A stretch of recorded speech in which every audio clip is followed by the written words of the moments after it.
భూమి మీద నూకలు లేవు, పట్టుకోవడానికి ఆకులు లేవు, ఎటు చూసినా బరబరా ముక్కులు చీదేస్తున్న చప్పుళ్ళు. కాంగ్రెస్ ఖద్దర్లన్నీ తడిసి ముద్దైపోతున్న ఇటువంటి ఏడుపు సీన్ల మధ్య ఆంధ్రప్రదేశ్ చిత్రపటం మీద చేతిగుర్తు పార్టీ ప్రయోగాలకు తెగిస్తుందా, లేక జరిగిపోయిన డ్యామేజీని నియంత్రించుకోవడానికి తెలంగాణ బిల్లు మీద వెనకడుగేసే ధైర్యం చేస్తుందా? అక్కడెక్కడో పడిపోయిన వర్షాలకు గొడుగులు తెరుచుకున్న బీజేపీలకు మాత్రం ఇక్కడంత సీనుందా? జగన్ కాంగ్రెస్ తెరాస పార్టీల్ని కాదని కాషాయం తెలుగుదేశాన్ని కావలించుకుంటుందా? అన్ని ప్రశ్నలే. వీటికి జవాబులెక్కడ?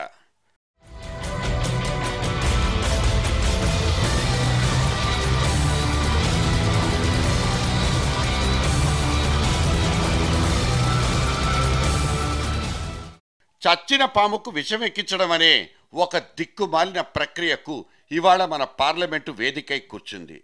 మిజోరాం అనబడే ఆ ఒక్క చిటికెన వేలు తప్పిస్తే మిగతా 4 వేలను తెగ నరుక్కున్న హస్తం పార్టీ ఇవాళ అవిశ్వాస తీర్మానం పేరుతో మొహం మీద చాచిపెట్టి కొట్టించుకోబోయింది.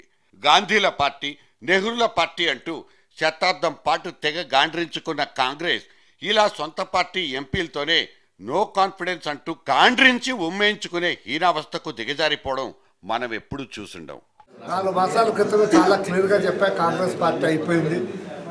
ఈ దేశంలోనే కాంగ్రెస్ పార్టీ ఇంకా అయిపోయింది, దాని కాలం అయిపోయింది. సోనియా గాంధీ గారు కూడా ఆలోచన చేసుకోవాలా. ఆమె రిజైన్ చేసి వేరే వాళ్ళకి ఎవరికైనా కాంగ్రెస్ పార్టీ అప్పగిస్తే ఏమైనా బ్రతుకుతుందేమో కాంగ్రెస్ పార్టీ చూడాలి. Congress without Sonia, Gandhi family go back అంటూ గొంతెత్తి అరుస్తున్న ఈ జేసీ దివాకర్ రెడ్డి 15 రోజుల ముందు madam is final, madam is everything అంటూ కాండక్ట్ సర్టిఫికెట్ జారీ చేసిన విషయము గుర్తొస్తోంది. అమ్మ మాటలు ఆచరించడం తప్ప ఇక రెండవది లేనే లేదు. ఈ జీవోఎంకు లేదు, ఇంకోరికి లేదు, ఏమి లేదు. అమ్మ మాటే శిరోధార్యం. అమ్మ మాట ఫైనల్.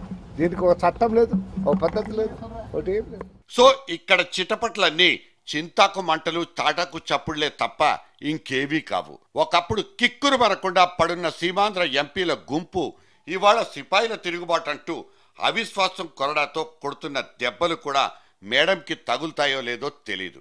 ఇప్పటికీ అమ్మను మించిన దైవం లేదన్న పాతపాటకే కట్టుబడున్న కొన్ని పెద్ద తలకాయలే అధిష్టానపు గుండెను దిట్టవుపరుస్తున్నాయా?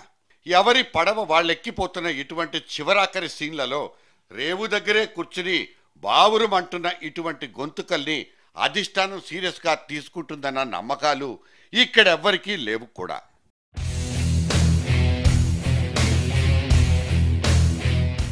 నిజానికి విభజనకు మొగ్గు చూపడం అన్న చారిత్రాత్మక నిర్ణయానికి రాకముందే అటు తెలంగాణలోనూ ఇటు సీమాంధ్రలోనూ దివాళా తప్పదంటూ కాంగ్రెస్ పార్టీ దగ్గర పక్కా క్లారిటీ ఉంది. 2 చోట్ల సమాధులకు పునాదులు తవ్వబడ్డాయంటూ స్పష్టమైన నిఘా నివేదికలు అందుకున్న తర్వాతే సిడబ్ల్యూసి నోటితో జై బోలో తెలంగాణ అంటూ సోలో పాటను పాడించింది కాంగ్రెస్ హైకమాండ్. కనీసం తెలంగాణలోనైనా మట్టి కరవకుండా 4 సీట్లు కురిపించుకోవచ్చని, ఓ చిన్న గుడి కట్టించుకోవచ్చన్నది కాంగ్రెస్ మాయోపాయం. ఇది కొంతమేరకైనా వర్కౌట్ అయిందనడానికి రుజువే నిన్నటి శంకరన్న శంకుస్థాపన పర్వం.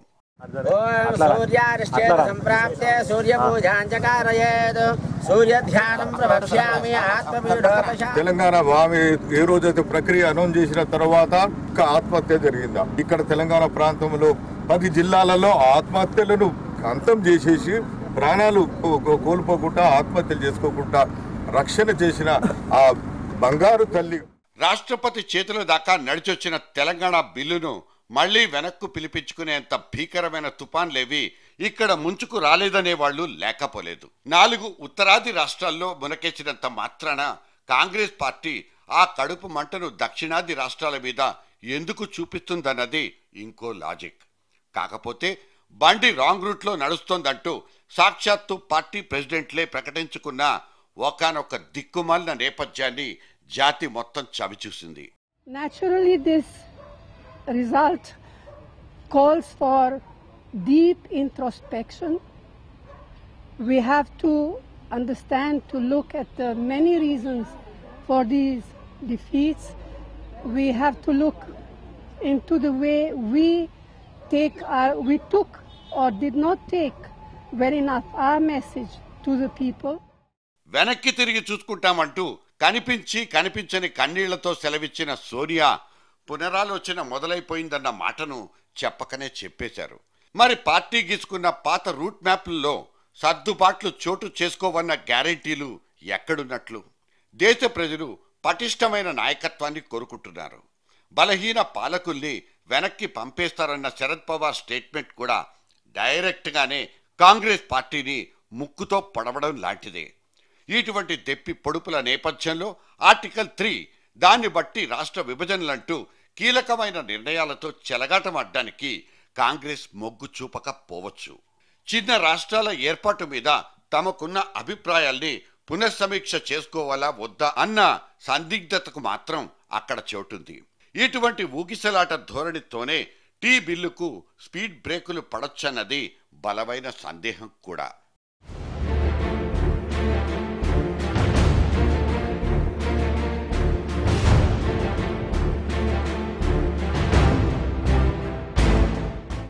అటు బీజేపీ కూడా చేతి గుర్తుకు సోకింది పక్షవాత రోగమేనన్న ఖచ్చితమైన క్లారిటీకి వచ్చేసింది. కొన్ని రాష్ట్రాల్లో గేర్లు మార్చుకోక తప్పదన్న ఆలోచనలో కూడా పడిపోయింది. ఆమోదిస్తే ఎంత లాభం, విభేదిస్తే ఎంత లాభం అంటూ అక్కడ తెలంగాణ బిల్లు మీద లోతైన పునర్విమర్శ కూడా జరిగే తీరుతుంది. సమైక్యాంధ్ర స్పెషలిస్ట్ ఒకరు ఇప్పటికే రాజ్నాథ్ దగ్గరకొచ్చి అర్జీ కూడా పెట్టేసుకున్నారు. సార్వత్రిక ఎన్నికల తర్వాత తమ అవసరార్థం పిలిస్తే పలికేంత దగ్గరగా ఉంటామన్న సంకేతాల్ని ఇచ్చుకుంది వైఎస్ఆర్ వారస పార్టీ. తన 2 కళ్ల లోతుల్లోని భావాన్ని ఇప్పటికీ వ్యక్తీకరించకుండా జాగ్రత్త పడిపోతున్న చంద్రబాబు సైతం బీజేపీతో టచ్ లోనే ఉండాలన్నది కొత్తగా చేసుకున్న అలవాటేమో.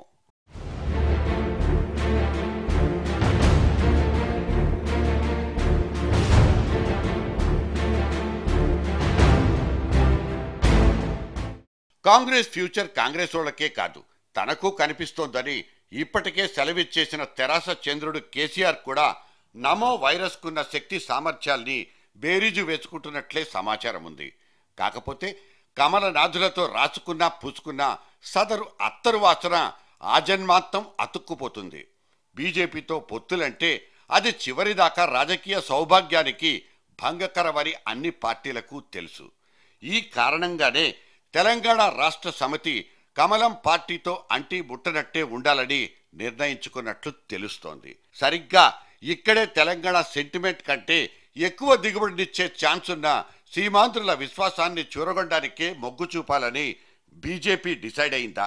రాష్ట్ర విభజన నిర్ణయాన్ని నేరుగా వ్యతిరేకించడానికి సిగ్గుపడిపోయి చాటుమాటు రూట్ మ్యాప్ తీసుకుంటోందన్నది రాష్ట్ర కమలం పార్టీలో చప్పుడైపోతున్న గుట్టు కూడా. మొత్తం మీద ఢిల్లీ డయాస్ మీద యాంటీ తెలంగాణ గాలి బలంగా వీస్తున్న మాట మాత్రం నిజం. 2014 బిగ్ ఫైట్ దాకా టీ నిర్ణయాన్ని నిలుపుదల చేసుకోవడమే అజెండాగా అక్కడ ఒకలాంటి అంతర్యుద్ధం అయితే జరిగిపోతోంది. మంచి సమయము మించినం దొరకదంటూ అధిష్టాన పొళ్ల విభజనోపాయానికి తూట్లు పడవడానికి ఇప్పటికే కొన్ని పావులు కదులుతున్నాయన్నది కూడా పొలిటికల్ ఎక్స్పర్ట్స్ పసిగట్టేసిన ఊసు. సోనియమ్మను సముదాయించే నెపాల మీద కొందరు సీమాంధ్ర కాంగ్రెసేరియన్లు ఈ సందులోనే తమ స్వకార్యాన్ని కూడా సాధించుకుంటారన్న వాసన వచ్చింది. అందుకే టీ కాంగ్ సూపర్ స్టార్లు కొంతమంది తడిపేసుకుంటూ వెళ్లి ఢిల్లీ ఫ్లైట్ ఎక్కేశారు. ఫాస్ట్ ట్రాక్ మీద నడుస్తున్న తెలంగాణ బండికి సడన్ బ్రేకులు పడ్డా పడిపోవచ్చన్నది కూడా వాళ్ల గుబులు. ఏ లెక్క దాందేనంటూ 5 రాష్ట్రాల ఫలితాలకు తెలంగాణ బిల్లుకు లంకె కుదరదంటున్న వాళ్ళకు కూడా నిన్నంతా ఎడమ కన్ను అదిరినట్లే కనిపించింది. 4 రాష్ట్రాల ఎన్నికలు జరిగినాయి. దానికి కేంద్ర ప్రభుత్వం పడిపోవడానికి, బిల్లు రాకపోవడానికి పొంతనేమిటో నాకైతే అర్థం కాదు. పొంతన లేదు దేనికది. ప్రత్యేక అంశాలు. యూపీఏ ప్రభుత్వం పూర్తి కాలం పనిచేస్తుంది, దాంట్లో ఏమాత్రం సందేహం లేదు. అదేవిధంగా ఈ బిల్లు రాదని అనుకోవడానికి అని, రాకుండా అడ్డుకుంటారని కానీ ఏమాత్రం ఇందులో సత్యం లేదు. కానీ విభజనకు వ్యతిరేకంగా మద్దతు మూటగట్టుకోవడానికేనట్టు ఒక కరుడు గట్టిన సీమాంధ్ర పార్టీ నిన్నటి దాకా దేశటంలో తరించిపోయింది.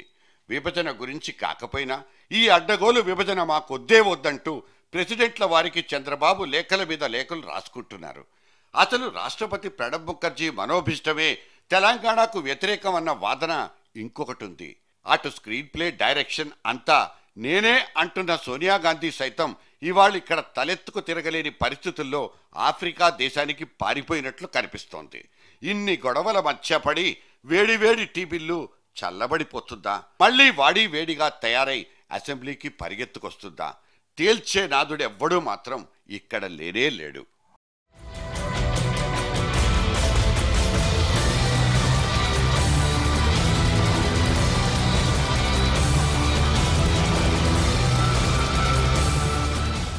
టైంని కాదు, టైమింగ్నే నమ్ముతానన్న గబ్బర్ సింగుడి మాటే ఇక్కడ కరెక్ట్ అనిపిస్తుంది.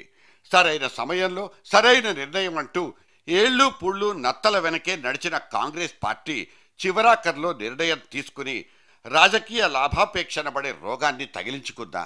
రాజకీయ వాసనతోనే పని లేకుండా పూర్తి నిబద్ధత నియమ నిష్టలతోనే తెలంగాణ సమస్యకు పరిష్కారం చూపెట్టుంటే ఇవాళ ఇన్నిన్ని కష్టాలు దాపురించేవి కావేమో. నిజమైన భాగస్వామ్యులు అనబడే స్టేక్ హోల్డర్స్తో సంప్రదింపులు జరపకుండా రాష్ట్ర విభజన అంటే జస్ట్ కేక్ కటింగ్ సెరమనీగా మార్చేసిందన్నది ఇవాళ కేంద్ర ప్రభుత్వం మీద పడిపోతున్న ప్రధానమైన ఆరోపణ. కానీ ఇదే కేంద్ర ప్రభుత్వం నిర్మించుకున్న శ్రీకృష్ణ కమిటీని కానీ అది రాసిచ్చిన సమగ్రమైన నివేదికను కానీ ఇవాళ గ్రూప్ ఆఫ్ మినిస్టర్స్ చదువుకున్నట్టా లేదా? మంత్రులు కాదు కదా, మేడం సోనియా కూడా జస్టిస్ శ్రీకృష్ణుడి రిపోర్ట్ను చదువుకోలేదన్నది మన రాష్ట్రానికి చెందిన ఒక కేంద్ర మంత్రే స్వయంగా వెల్లడించిన వాస్తవం. 2010 ఫిబ్రవరి 3న ఏర్పాటైన ఈ నిపుణులు నిష్ణాతుల కమిటీ డిసెంబర్ 30 దాకా దాదాపు 11 నెలల పాటు రాష్ట్రమంతా కాళ్లరిగేలా తిరిగింది. అన్ని వర్గాల్ని, అన్ని రాజకీయ పార్టీల్ని, అన్ని రకాల వృత్తిదారుల్ని సంప్రదించింది. దాదాపు 60,000 పైచిలకు అర్జీల్ని చదువుకుంది కూడా. 20 కోట్ల రూపాయల ట్యాక్స్ పేయర్స్ మనీ ఖర్చయిపోయినా 50 ఏళ్ల నుంచి నలిగిపోతున్న తెలంగాణ సమస్య మీద ఒక సమగ్రమైన నివేదిక అయితే తయారైపోయింది. ఈ పుస్తకం లోపలికి ఒక్కసారైనా తొంగి చూడకుండానే రాబోయే సార్వత్రిక ఓట్ల జాతరని మాత్రమే దృష్టిలో పెట్టుకుని టీ బిల్లు రాసుకున్నందుకే కాంగ్రెస్ పార్టీకి, కేంద్ర మంత్రిమండలికి ఈ తలనొప్పులైనా తల వంపులైనా. ఇది కాంగ్రెస్. కోపంతో చీటీ చించేద్దామా, లేక జాలిపడి ముక్కులు చీదేద్దామా? వద్దు, టైం మెషిన్లోకి తోసేద్దాం.